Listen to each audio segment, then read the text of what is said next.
ഉരുൾപൊട്ടൽ സർവനാശം വിതച്ച വിലങ്ങാട് മേഖലയെ വീണ്ടും ആശങ്കയുടെ മുൾമുനയിൽ ആക്കിക്കൊണ്ടാണ് ഉരുൾപൊട്ടൽ ഭീഷണി ഉണ്ടായിരിക്കുന്നത്. നേരിയ തോതിലുള്ള ഉരുൾപൊട്ടൽ രാവിലെ ഉണ്ടായതായാണ് നമുക്ക് മനസ്സിലാക്കാൻ കഴിയുന്നത്. നമ്മൾ ഈ നിൽക്കുന്ന സ്ഥലത്തിന്റെ മുകളിലുള്ള മഞ്ഞച്ചെളി ഭാഗത്തു നിന്നുമാണ് നേരത്തെ പൊട്ടിയ ഇടത്തു നിന്നും വീണ്ടും പാറക്കല്ലുകളും മണ്ണുമൊക്കെ അടർന്ന് താഴേക്ക് വീണതെന്ന് മനസ്സിലാക്കാൻ കഴിയുന്നു. ഇന്നലെ രാത്രി മുതൽ വലിയ മഴയാണ് ഈ മേഖലയിൽ പെയ്തുകൊണ്ടിരിക്കുന്നത്. ഈ മഴയോടൊപ്പമാണ് ഇത്തരത്തിൽ ഉരുൾപൊട്ടൽ ഉണ്ടാവുകയും ചെയ്തിരിക്കുന്നത്. ഈ പുഴയിലൂടെയുള്ള ജലപ്രവാഹമൊക്കെ വലിയ തോതിൽ ഉയരുകയും ചെയ്തിരുന്നു. താഴത്തെ പട്ടണത്തിലെ പാലം ഏതാണ്ട് പൂർണ്ണമായും വെള്ളത്തിനടിയിലാവുകയും ചെയ്തു. താൽക്കാലികമായി ഈ സ്ഥലങ്ങളിൽ നിർമ്മിച്ച പാലം കവിഞ്ഞും വെള്ളം താഴേക്ക് ഒഴുകുന്ന ഒരു സാഹചര്യമുണ്ടായി. നേരത്തെ ഉണ്ടായ ഉരുൾപൊട്ടലിനെ തുടർന്ന് ക്യാമ്പുകളിലേക്കും മറ്റും പോയ ആളുകൾ വീണ്ടും അവരുടെ വാസയോഗ്യമായ വീടുകളിലേക്ക് മടങ്ങിയെത്തിയിരുന്നു. എന്നാൽ ആ വീടുകളും വീണ്ടും ഒരു ഉരുൾപൊട്ടലിന്റെ ഭീഷണിയിലേക്ക് വന്ന സാഹചര്യത്തിൽ വീണ്ടും അവർ രണ്ടിടങ്ങളിലായി പാരിഷ് പള്ളിയിലുമൊക്കെ ഉള്ള ദുരിതാശ്വാസ ക്യാമ്പുകളിലേക്ക് മാറുകയും ചെയ്തിരിക്കുന്നു. അക്ഷരാർത്ഥത്തിൽ ജനജീവിതം അങ്ങേയറ്റം ദുസ്സഹമായ ഒരു രീതിയിലേക്ക് തന്നെ ഇവിടുത്തെ ജീവിതം മാറിയിരിക്കുകയാണ്. നേരത്തെ ഉണ്ടായ ഉരുൾപൊട്ടലിൽ 14 വീടുകൾ ഈ മേഖലയിൽ പൂർണ്ണമായും തകർന്നിരുന്നു. 100ഓളം വീടുകളാണ് വാസയോഗ്യമല്ലെന്ന് പിന്നീട് നടത്തിയ പരിശോധനയിൽ കണ്ടെത്തിയത്. ഏക്കർ കണക്കിന് കൃഷിയിടം നശിച്ചിരുന്നു. ഓരോ വകുപ്പിനുമുള്ള നഷ്ടങ്ങൾ വിലയിരുത്തുമ്പോൾ കോടികളുടെ നഷ്ടമാണെന്ന ഒരു കണക്കുകളാണ് പുറത്തു വരികയും ചെയ്തത്. ഇത്തരത്തിൽ ആളുകൾ അങ്ങേയറ്റം ഭയചകിതരായി ജീവിക്കുന്നതിനിടയിലാണ് വീണ്ടും ഒരു ഉരുൾപൊട്ടൽ കൂടി എത്തിയിരിക്കുന്നത്. നമുക്കൊപ്പം ഈ നാട്ടുകാരനായ ഒരു ചേട്ടൻ തന്നെയുണ്ട്. ഡൊമിനിക് ചേട്ടനുണ്ട്. ചേട്ടാ, ഇന്നലെ എങ്ങനെയായിരുന്നു? വലിയ മഴയായിരുന്നു. അതെ, ഇന്നലെ രാത്രിയിൽ നല്ല മഴയായിരുന്നു. മഴയുടെ ശക്തി കൊണ്ട് ഇവിടെ നമ്മുടെ വെലങ്ങാട് അങ്ങാടിയിലുള്ള പാലമെല്ലാം വെള്ളത്തിന്റെ അടിയിലായി. കാരണം പിന്നെ ഇന്ന് സ്കൂളിന് അവധി കൊടുക്കാൻ വരെ തീരുമാനിച്ചതാണ്. കാരണം കുട്ടികൾക്ക് ആ പാലം കടന്ന് വരേണ്ടതാണ്. പക്ഷേ ഇവിടെ ഇതുവരെ ഒരു 4 ആഴ്ചയോളമായിട്ട് സ്കൂളുകളൊന്നും നടന്നിട്ടില്ല. അതിന്റെ പേരിൽ ഏതെങ്കിലും വിധത്തിൽ കുട്ടികളെ സ്കൂളിൽ എത്തിക്കാൻ വേണ്ടി പേരൻസ് പരിശ്രമിച്ചുകൊണ്ടിരിക്കുകയാണ്. അതുപോലെ തന്നെ ഇപ്പോൾ ഇവിടെയുള്ള നിലവിലുള്ള ഈ പാലവും ഈ ടെമ്പററി ആയിട്ട് ഇട്ട് കൊടുത്ത പാലവും ഒക്കെ വെള്ളത്തിന്റെ അടിയിലായിരുന്നു. എന്താണെങ്കിലും ഇതുപോലെ ഒരു ശക്തമായ മഴ പെയ്തു കഴിഞ്ഞാൽ ഇവിടുത്തെ സ്ഥിതി വളരെ പരിതാപകരമാണ്. അത് ഞങ്ങൾക്കിപ്പം പറയാനുള്ളൂ. ഈ കാണുന്നതാണ് എൻ്റെ വീടും. ഇത് പൂർണ്ണമായിട്ടും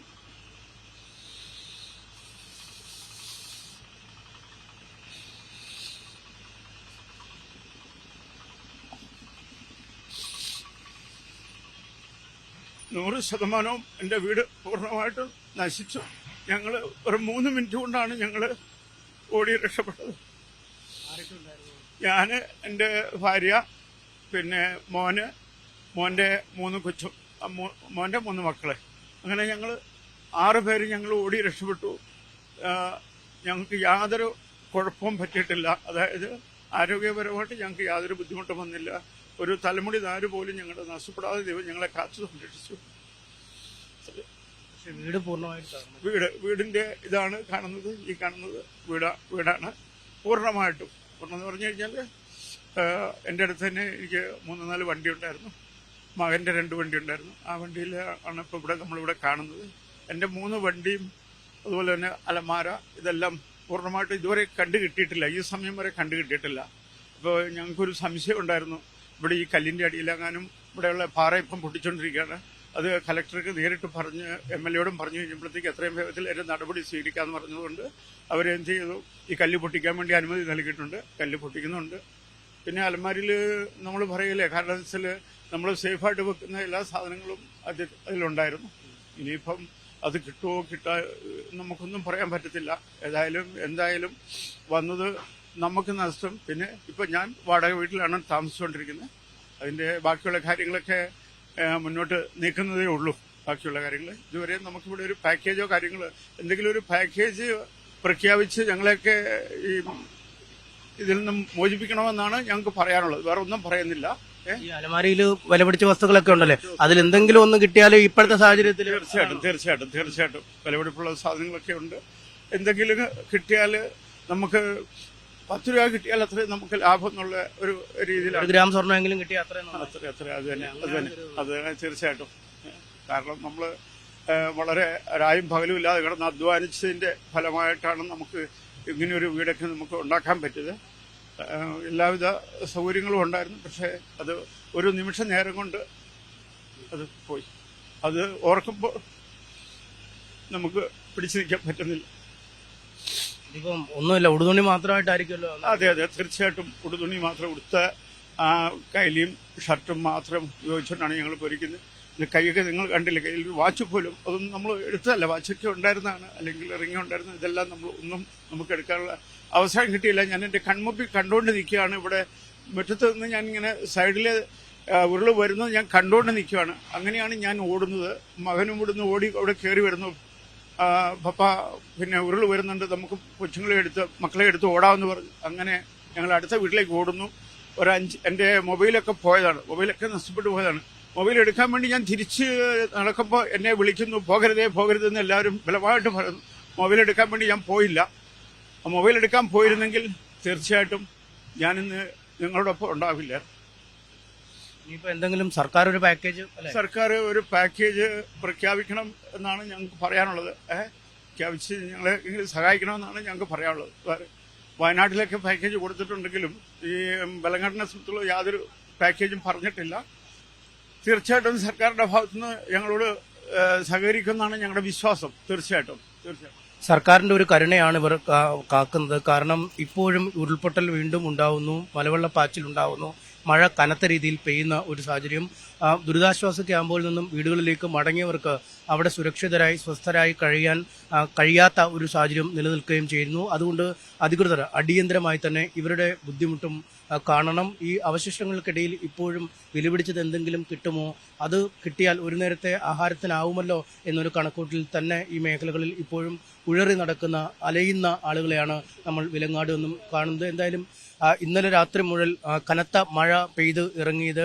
ഇന്ന് പുലർച്ചെ വരെ ഏതാണ്ട് വലിയ തോതിൽ മഴ പെയ്തുകൊണ്ടിരുന്നു എന്ന് തന്നെയാണ് നാട്ടുകാർ പറയുന്നത്. ഒരു ലഘുവായ ഉരുൾപൊട്ടൽ ഇതിനിടയിൽ ഉണ്ടാവുകയും ചെയ്തിരിക്കുന്നു. നമുക്ക് മുകളിൽ കാണുന്ന ആ മഞ്ഞച്ചെളി മേഖലയിൽ നിന്നുമാണ് വീണ്ടും മണ്ണും കല്ലും മരങ്ങളും ഒക്കെ താഴേക്ക് പതിച്ചതെന്ന് മനസ്സിലാക്കാൻ കഴിയുന്നു. പുഴയിൽ വലിയ ഒഴുക്കുണ്ടാവുകയും ചെയ്തിരുന്നു. വിലങ്ങാട് പട്ടണത്തിലെ പാലം വെള്ളത്തിനടിയിലാവുകയും ചെയ്തിരുന്നു. നേരത്തെ ഈ ഉരുൾപൊട്ടിയ ഈ മേഖലയിൽ ഒരു താൽക്കാലിക പാലം നിർമ്മിച്ചിരുന്നു. ആ പാലം വെള്ളത്തിനടിയിലാവുകയും ചെയ്തു. ഈ പാലത്തിന്റെ മീതെ കൂടിയാണ് മണ്ണൊഴുകി പോവുകയും ചെയ്തത്. നമ്മൾ ഈ നിൽക്കുന്ന സ്ഥലത്തൊക്കെ വലിയ വെള്ളപ്രവാഹം തന്നെ, ജലപ്രവാഹം ഉണ്ടായിരുന്നു. എന്നാൽ നിലവിൽ മഴ അല്പം മാറിയിട്ടുണ്ട്, കാര്യങ്ങൾ ഒഴുക്ക് കുറഞ്ഞ ഒരു സാഹചര്യമുണ്ട്. നമുക്കൊപ്പം നാട്ടുകാരനായ ചേട്ടൻ തന്നെയുണ്ട്.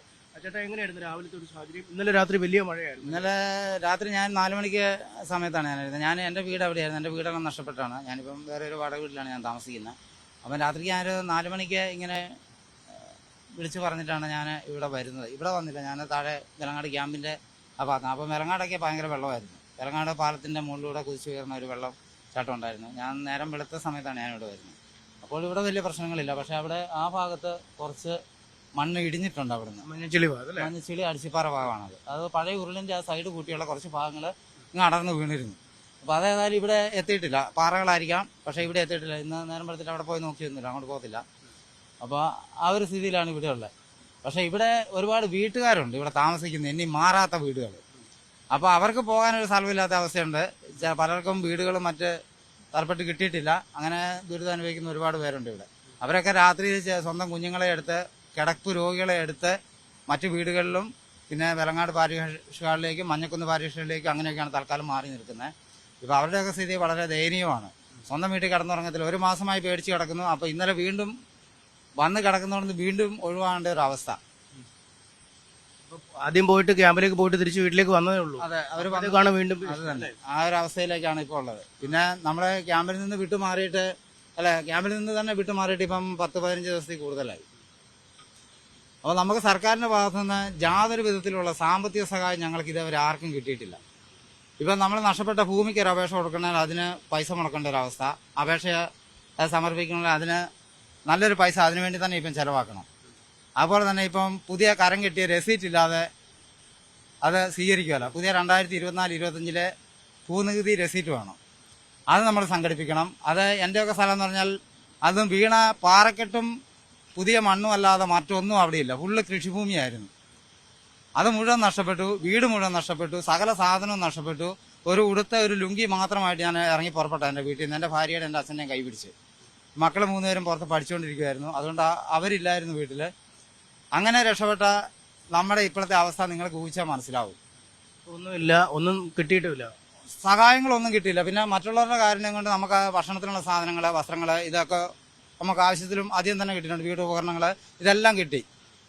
പക്ഷേ നമുക്ക് ഇങ്ങനെയുള്ളൊരു സഹായം നമുക്ക് ഇതുവരെ ലഭിച്ചിട്ടില്ല. ഒരു ചായ കുടിക്കാൻ പൈസ ഇല്ലാത്തൊരവസ്ഥ. അപ്പോൾ തന്നെ ഈ വക കാര്യങ്ങളെല്ലാം ചെയ്യണം.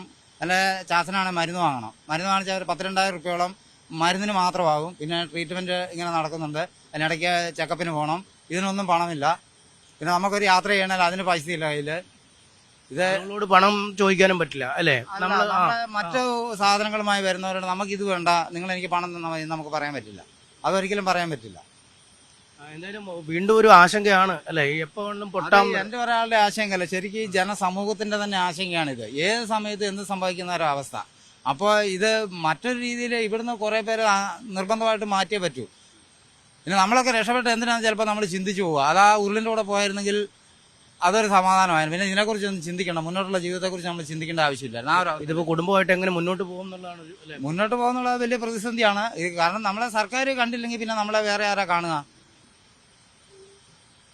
ഇതാണ് ഇവിടുത്തുകാർ പറയുന്നത്. കാരണം കഴിഞ്ഞ മാസം വയനാട്ടിൽ ഉണ്ടായ ഉരുൾപൊട്ടൽ ഉണ്ടായ അതേ ദിവസം തന്നെയാണ് ഇവിടെയും ഉരുൾപൊട്ടൽ ഉണ്ടായത്. 14 വീടുകൾ പൂർണ്ണമായും തകർന്നിരുന്നു. 100-ലധികം വീടുകൾ വാസയോഗ്യമല്ലാത്ത വിധത്തിൽ ഇവിടുത്തുകാർക്ക് നഷ്ടപ്പെടുകയും ചെയ്തു. നമുക്കിപ്പോഴും കാണാം ആ വീടുകളുടെ അവശിഷ്ടങ്ങൾ. ഈ വീടുകളിൽ താമസിക്കുന്നത് അങ്ങേയറ്റം അപകടകരമായ ഒരു സാഹചര്യം തന്നെയാണ്. ഈ ക്യാമ്പിലെ ദീർഘ ദിവസങ്ങളായുള്ള തങ്ങൽ അവസാനിപ്പിച്ച ശേഷമാണ് ഇവർ പലരും ആ വീടുകളിലേക്ക് മടങ്ങിയെത്തിയത്. ഇതിന് പിന്നാലെയാണ് ഇപ്പോൾ വീണ്ടും ഉരുൾപൊട്ടൽ ഉണ്ടായിരിക്കുന്നത്. അതുകൊണ്ട് തന്നെ ആശങ്കാകുലരായ ജനങ്ങൾ ക്യാമ്പുകളിലേക്കും മറ്റും ഇതിനകം മാറിക്കഴിഞ്ഞിരിക്കുന്നു. ഇനിയും തിരിച്ച് ഈ വീടുകളിലേക്ക് വരുന്നത് അവരെ സംബന്ധിച്ചിടത്തോളം ആത്മഹത്യാപരമെന്ന് തന്നെ വിശേഷിപ്പിക്കേണ്ടി വരും. സ്വസ്ഥമായി ഉറങ്ങാൻ കഴിയില്ല എന്നാണ് നേരത്തെ ആ ഉരുൾപൊട്ടലിൽ വീട് നഷ്ടമായ ആ നാട്ടുകാരൻ പറഞ്ഞത്. അവർ അതിന് ശേഷം ദുരിതാശ്വാസ ക്യാമ്പിൽ ദീർഘദിവസം താമസിച്ചു. അതിനുശേഷം ഒരു വാടക വീട്ടിലേക്ക് മാറുകയും ചെയ്തു. സന്നദ്ധ സംഘടനകളും മറ്റ് നാട്ടുകാരും ഒക്കെ ഭക്ഷണം, വസ്ത്രം തുടങ്ങിയ കാര്യങ്ങളൊക്കെ